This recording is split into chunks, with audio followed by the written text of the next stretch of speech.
Hello and welcome to today's episode of the Jacksonville Jaguars Insider Podcast.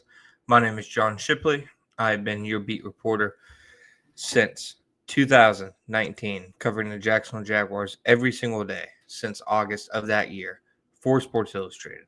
And we are continuing to march through yet another offseason together. As always, Jaguars on SI is your best stop for all Jacksonville Jaguars news and analysis, and we deliver you the most comprehensive coverage of the team that you will find anywhere, whether it be locally or even nationally. Jaguars on SI delivers fans double-digit pieces of content every single day, ranging from audio and video content to written content. And we are live, boots on the ground, every single day that the Miller Electric Center facility and Everbank Stadium have their doors open here in Jacksonville. So don't forget that you can find us on social media, such as Facebook or Twitter, at Jaguars on SI. And you can also find us at www.si.com/NFL/Jaguars. And most importantly, never forget, all of our content is 100% free for you, the faithful fans of Duval. In today's episode, we are going to talk about how, even for a team like the Jacksonville Jaguars, who frequently in the past have not had much / any luck on draft day, it sure seems like the Jacksonville Jaguars are in a good position right now, sitting at number 5 overall. Now, I feel like that's the latest pick I could have said for them to feel good about. Like if they were picking at 6, be some questions. Picking at 7, even more, so on and so forth. But picking at 5, just by reading the tea leaves of where things are going in this draft process, it seems like the Jaguars will have the chance to pick one of the 4 best players in the class. In my opinion, the 4 best players in the class, I think it starts and ends with Travis Hunter, and then any combination that you want afterward of Will Campbell, Mason Graham, and Abdul Carter. And then, of course, Ashton Jeanty is up there as well. Obviously, while the Jaguars have a need at running back that we will discuss in a later episode, I don't expect them to spend a number 5 pick on Ashton Jeanty, but it's not the most, it wouldn't be the most shocking scenario, in my opinion. To me, taking Michael Williams or Jalen Walker would be more surprising than them taking Ashton Jeanty. With that said, in my opinion, there are 5 blue chip prospects in this class, Jeanty being one of them. The other 4 are Hunter, Graham, Carter, and Campbell.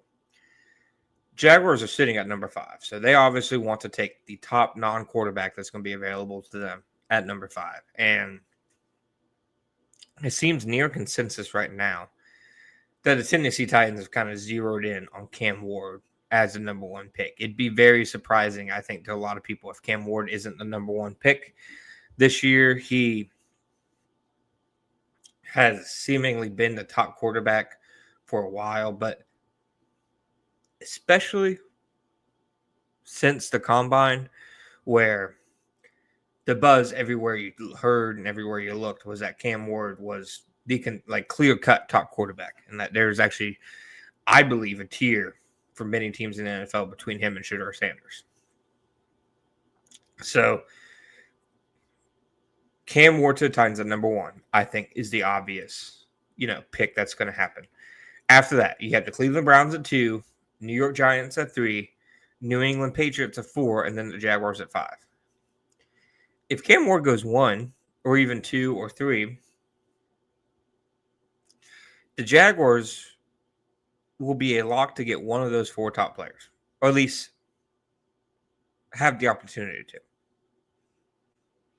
I'm not saying they'll draft them if they're there, because, I don't know. I only people that know are the Jaguars. But just in terms of pure opportunity, the Jaguars seem to be in a good spot. A spot where as long as one quarterback goes, they'll have at least one of Campbell, Graham, Carter, and Hunter falling to them. Now, you can prioritize or rank those guys however you want. In terms of the Jaguars, I'd say Hunter should be the number 1 player that they look for. He's, in my opinion, the best player in the class. He is what a generational prospect, in my opinion, actually looks like. Like, he's a top 3 pick caliber prospect at 2 different positions. That's wild. You won't see another Travis Hunter come along for a long time. After him, I'd probably say it's tough. But I think I'd go Mason Graham over Abdul Carter just slightly in terms of what the Jaguars need. Like, they badly need a third edge. And Abdul Carter would be an absolute dynamite addition to their pass rush trio with Josh Hines-Allen and Trayvon Walker. But I see them as similarly scaled and graded prospects. Both have high ceilings, high floors. That when you have 2 players who are so similar, in my opinion, in terms of grade, that's when you can actually factor in need, both short and long term. And there's no question, defensive tackle trumps edge rusher for the Jaguars there. And then obviously Will Campbell fourth. I'm a big fan of his game. To me, if you take a guy in the top 5, he has to play as a rookie. And I'm just struggling to see where he plays. Now, maybe he'd bump Anton Harrison to the bench. Maybe he'd bump Ezra Cleveland to the bench. It just seems like there's not as clear of a path to him playing as it is for the other guys. So I'm of the belief that I think it's going to be hard for the Jaguars to screw this up. I know that's a death kiss, but the Jaguars are in a position where